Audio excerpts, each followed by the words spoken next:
ಒಂದಾನೊಂದು ಕಾಲದಲ್ಲಿ ಒಂದು ಸಣ್ಣ ಹಳ್ಳಿ. ಆ ಹಳ್ಳಿಯ ಅಂಚಿನಲ್ಲಿ ಮಣ್ಣಿನ ಚಿಕ್ಕ ಮನೆಯಲ್ಲೇ ರಾಮಯ್ಯ ಅನ್ನೋ ಒಬ್ಬ ಬಡ ರೈತ ವಾಸವಾಗಿದ್ದ. ಅವನ ಸಂಸಾರ ತುಂಬ ಸಾದ. ಹೆಂಡತಿ ಸೀತಾ ಮತ್ತು 2 ಮಕ್ಕಳು. ಅವ್ರ ಜೀವನ ದಿನನಿತ್ಯದ ಹೋರಾಟವೇ ಆಗಿತ್ತು. ಬೆಳಗ್ಗೆ ಕೆಲಸ ಸಿಕ್ಕರೆ ಊಟ, ಇಲ್ದಿದ್ರೆ ಹಸಿವು. ಕೆಲ ದಿನ ಅಕ್ಕಿ ಇರಲಿಲ್ಲ, ಕೆಲ ದಿನ ಉಪ್ಪೇ ಸರಿ ಅನಿಸುತ್ತಿತ್ತು. ಆದರೂ ರಾಮಯ್ಯನ ಮುಖದಲ್ಲಿ ಯಾವಾಗಲೂ ಒಂದು ನಿಶ್ಚಯದ ನಗು ಇರ್ತಿತ್ತು. ಆ ನಗು ಅವನೊಳಗಿನ ಅಡಗಿದ ಹಠದ ಪ್ರತಿಬಿಂಬವಾಗಿತ್ತು. ರಾಮಯ್ಯನ ಮನಸ್ಸಿನಲ್ಲಿ ಒಂದೇ ಒಂದು ಕನಸು ಇತ್ತು. ನನ್ನ ಮಕ್ಕಳು ನನ್ನಂಥ ಜೀವನ ಮಾಡಬಾರ್ದು. ಅವ್ರ ಮಣ್ಣಿನಲ್ಲಿ ಬೆವರು ಸುರಿಸುವ ಬದಲು ಪುಸ್ತಕ ಹಿಡಿದು ತಮ್ಮ ಭವಿಷ್ಯ ಬರೀಬೇಕು. ಈ ಕನಸೇ ಅವನಿಗೆ ಪ್ರತಿದಿನ ಹೊಸ ಶಕ್ತಿ ಕೊಡ್ತಿತ್ತು.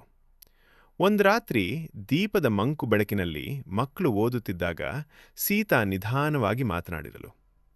ರೀ, ದಿನವೂ ಹಸಿವು, ಸಾಲ, ನೋವು.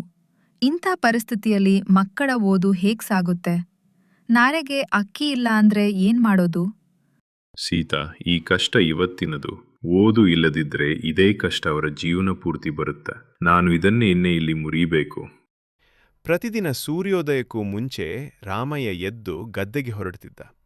ಮುಳ್ಳು, ಕಲ್ಲು, ಬಿಸಿಲು ಯಾವುದನ್ನೂ ಲೆಕ್ಕಿಸದೆ ದುಡಿಯುತ್ತಿದ್ದ. ಕೈಕಾಲು ನೋವಿನಿಂದ ನಡಗಿದ್ರೂ ಕೆಲಸ ಬಿಡಲಿಲ್ಲ. ಅವನ ಜೊತೆ ದುಡಿಯುವ ಬಸಪ್ಪ ಒಮ್ಮೆ ಕೇಳಿದ. ರಾಮಯ್ಯ, ಇಷ್ಟು ದುಡಿತಕ್ಕೆ ಏನ್ ಸಿಗತ್ತೆ ನಿನಗೆ? ಜೀವನ ಇಷ್ಟೇ ಅಂತ ಒಪ್ಕೊಂಡ್ರೆ ಸ್ವಲ್ಪ ಆರಾಮ ಸಿಗತ್ತೆ. ಆರಾಮ ನನ್ನ ಪಾಲಿಗೆ ಅಲ್ಲ ಬಸಪ್ಪ. ನನ್ನ ಮಕ್ಕಳು ಆರಾಮವಾಗಿ ಬದುಕಬೇಕು. ಅದಕ್ಕಾಗಿ ನನ್ನ ಜೀವನ ಕಷ್ಟವಾಗ್ಲಿ. ಮಧ್ಯಾಹ್ನ ಹೊತ್ತು ಹಸಿವಿನಿಂದ ತಲೆ ಸುತ್ತಿದ್ರೂ ರಾಮಯ್ಯ ಕೆಲಸ ನಿಲ್ಲಿಸಲಿಲ್ಲ. ಗಾಯವಾದ ಕೈಗೆ ಬಟ್ಟೆ ಕಟ್ಟಿ ಮತ್ತೆ ದುಡಿಯುತ್ತಿದ್ದ. ಅವನ ಕಣ್ಣ ಮುಂದೆ ಮಕ್ಕಳ ಮುಖ ಮಾತ್ರ ತೇಲುತ್ತಿತ್ತು. ಸಂಜೆ ಆಗುತ್ತಿದ್ದಂತೆ ರಾಮಯ್ಯ ಸಾಹುಕಾರನ ಮನೆಗೆ ದಿನಗೂಲಿ ತೆಗೆದುಕೊಳ್ಳಲು ಹೋಗುತ್ತಿದ್ದ.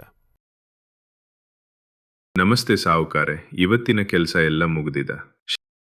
ತಗೋ ನಿನ್ ಕೂಲಿ. ರಾಮಯ್ಯ, ನಿನ್ ಮಕ್ಕಳನ್ನೂ ಕೆಲ್ಸಕ್ಕೆ ಕರ್ಕೊಂಡ್ ಬಾ. ಓದಿನಿಂದ ಏನ್ ಪ್ರಯೋಜನ? ಕೆಲ್ಸ ಕಲ್ತ್ರೆ ಹೊಟ್ಟೆ ತುಂಬುತ್ತೆ.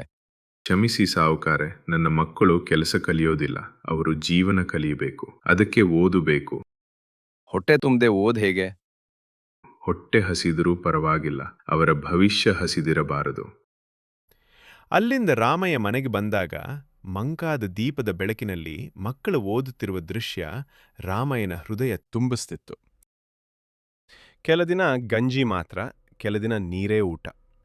ಆದರೂ ಮಕ್ಕಳು ಒಂದೂ ದಿನ ದೂರ ಹೇಳಿಲ್ಲ. ಅಪ್ಪ, ನಾವು ದೊಡ್ಡವರಾದ ಮೇಲೆ ನಿಮಗೆ ಇನ್ನು ಕೆಲಸ ಮಾಡಿಸೋದಿಲ್ಲ. ನನಗೆ ಅದಕ್ಕಿಂತ ದೊಡ್ಡ ಸಂಪತ್ತು ಬೇಡ ಮಗನೇ. ಊರಿನ ಶಾಲೆಯ ಶಿಕ್ಷಕ ಶಂಕರಪ್ಪ ಮಕ್ಕಳ ಮೇಲೆ ವಿಶೇಷ ಗಮನ ಹರಿಸಿದ್ರು. ಅವರು ರಾಮಯ್ಯನನ್ನು ಶಾಲೆಗೆ ಕರೆಯಿಸಿಕೊಂಡ್ರು. ರಾಮಯ್ಯ, ನಿಮ್ಮ ಮಕ್ಕಳು ತುಂಬಾ ಚುರುಕು. ಅವಕಾಶ ಸಿಕ್ಕರೆ ಹಳ್ಳಿಯ ಗಡಿ ದಾಟ್ತಾರೆ. ಸಾರ್, ಅವಕಾಶ ಕೊಡೋದು ನಿಮ್ಮ ಕೈಯಲ್ಲಿ, ಶ್ರಮ ಕೊಡೋದು ನನ್ನದು. ದಿನಗಳು ಸಾಗಿದಂತೆ ಸಾಲ ಹೆಚ್ಚಾಯಿತು. ಸಾಹುಕಾರ ಸಾಲ ನೆನಪಿಸಿ ಬೆದರಿಸಿದ. ಒಂದು ರಾತ್ರಿ ಸೀತಾ ಕಣ್ಣೀರಿಟ್ಲು. ರೀ, ನಾಳೆ ಏನ್ ಮಾಡೋದು? ಹತ್ತುಕೊಂಡೆ ದಾರಿ ಕಾಣಲ್ಲ ಸೀತಾ. ನಮ್ಮ ಮಕ್ಕಳ ಓದೇ ನಮ್ಮ ಉತ್ತರ. ಒಂದು ದಿನ ಪಂಚಾಯತ್ ಅಧಿಕಾರಿಗಳು ಹಳ್ಳಿಗೆ ಬಂದರು. ಬಡ ಮಕ್ಕಳ ಪ್ರತಿಭೆ ಗುರುತಿಸುವ ಕಾರ್ಯಕ್ರಮ ನಡೆಯಿತು. ರಾಮಯ್ಯನ ಮಕ್ಕಳು ಮೊದಲ ಸ್ಥಾನ ಪಡೆದರು. ಸರ್ಕಾರದಿಂದ ವಿದ್ಯಾರ್ಥಿ ವೇತನ ಘೋಷಣೆಯಾಯಿತು.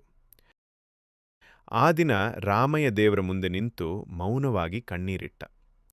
ದೇವರೇ, ನೀನು ನನಗೆ ಹಣ ಕೊಡಲಿಲ್ಲ, ಆದರೆ ನನ್ನ ಮಕ್ಕಳಿಗೆ ದಾರಿ ತೋರಿಸಿದ್ದೀಯ. ಕೆಲವು ವರ್ಷಗಳು ಹೋದವು.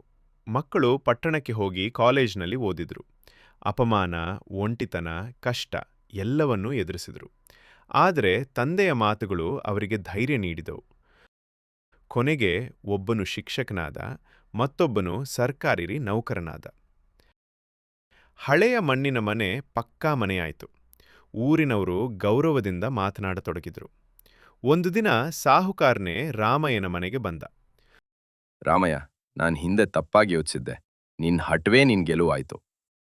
ಅದು ಹಠ ಅಲ್ಲ, ಅದು ತಂದೆಯ ಕನಸು. ಸ್ವಲ್ಪ ಮೌನದ ನಂತರ ಸಾಹುಕಾರ ಮತ್ತೆ ಮಾತನಾಡಿದ. ನನಗೆ 2 ಹೆಣ್ಮಕ್ಳು. ಅವ್ರಿಗೆ ಓದು ಮತ್ತು ಸಂಸ್ಕಾರ ಎರಡೂ ಇದೆ. ನಾನು ಅವ್ರನ್ನ ನಿನ್ನಿಬ್ರು ಮಕ್ಕಳಿಗೆ ಮದುವೆ ಮಾಡ್ಕೊಡ್ಬೇಕು ಅಂತ ಮನ್ಸಿಟ್ಟು ಬಂದಿದ್ದೀನಿ. ಸೀತಾ ಅಚ್ಚರಿಯಿಂದ ರಾಮಯ್ಯನ ಕಡೆ ನೋಡಿದ್ಲು. ಸಾಹುಕಾರೆ, ನಮ್ಮ ಮಕ್ಕಳ ಮನಸ್ಸೇ ಮುಖ್ಯ, ಹಣ ಜಮೀನು ನೋಡೋದಲ್ಲ. ಅದಕ್ಕೆ ನಾನೇ ಬಂದಿದ್ದೀನಿ. ನಿಮ್ಮ ಮಕ್ಕಳ ಮೌಲ್ಯ ನೋಡಿದೆ. ಆ ಸಂಜೆ ಮಕ್ಕಳನ್ನೂ ಕರೆಸಿ ಮಾತಾಡಲಾಯಿತು. ನಮ್ಗೆ ಹಣಕ್ಕಿಂತ ಮನುಷ್ಯ ಮುಖ್ಯ. ನಿಮ್ಮ ಹೋರಾಟ ನಮ್ಗೆ ಗೊತ್ತು. ಅಪ್ಪ, ನಿಮ್ಮ ತ್ಯಾಗದಿಂದಲೇ ನಾವು ಇಲ್ಲಿ ಬಂದಿದ್ದೇವೆ. ನಿಮ್ಮ ನಿರ್ಧಾರವೇ ನಮಗೆ ಆಶೀರ್ವಾದ.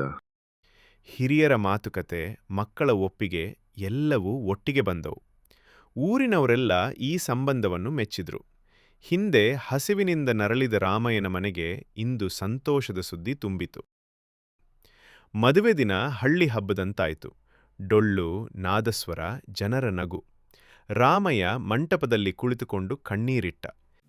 ರೀ, ಇದು ನಿಜಾನಾ? ನಮ್ಮ ಜೀವನ ಇಷ್ಟು ಬದಲಾಗುತ್ತೆ ಅಂತ ಕನಸಲ್ಲೂ ಯೋಚಿಸಿರ್ಲಿಲ್ಲ. ಕನಸು ಬಿಟ್ಟಿರ್ಲಿಲ್ಲ ಅಷ್ಟೇ ಸೀತಾ, ಅದೇ ದೇವರು ನೋಡಿದ. 2 ಮದುವೆಗಳು ಸರಳವಾಗಿ ಸಂತೋಷದಿಂದ ನಡೆದವು. ರಾಮಯ್ಯ, ನೀನ್ ನನಗೆ ಪಾಠ ಕಲಿಸಿದ್ದೆ, ಶಿಕ್ಷಣದ ಬೆಲೆ ಏನು ಅಂತ. ಪಾಠ ನಾನು ಅಲ್ಲ ಸಾಹುಕಾರೆ, ಜೀವನವೇ ನಮಗೆ ಕಲಿಸ್ತು. ಮದುವೆಯ ನಂತರ ರಾಮಯ್ಯನ ಮಕ್ಕಳು ತಮ್ಮ ಕುಟುಂಬದ ಜೊತೆಗೆ ಗೌರವದ ಬದುಕು ನಡೆಸಿದರು. ಕೆಲವು ವರ್ಷಗಳ ನಂತರ ರಾಮಯ್ಯ ಮತ್ತು ಸೀತಾ ಮೊಮ್ಮಕ್ಕಳ ಆಟ ನೋಡ್ತಾ ಜೀವನದ ಕೊನೆಯ ದಿನಗಳನ್ನು ನೆಮ್ಮದಿಯಿಂದ ಕಳೆಯತೊಡಗಿದರು. ಹಳ್ಳಿಯ ಜನರು ಹೇಳಿಕೊಳ್ಳುತ್ತಿದ್ದರು, ಒಬ್ಬ ತಂದೆಯ ಕನಸು 2 ತಲೆಮಾರಿಗೆ ಬೆಳಕು ತಂದಿತು.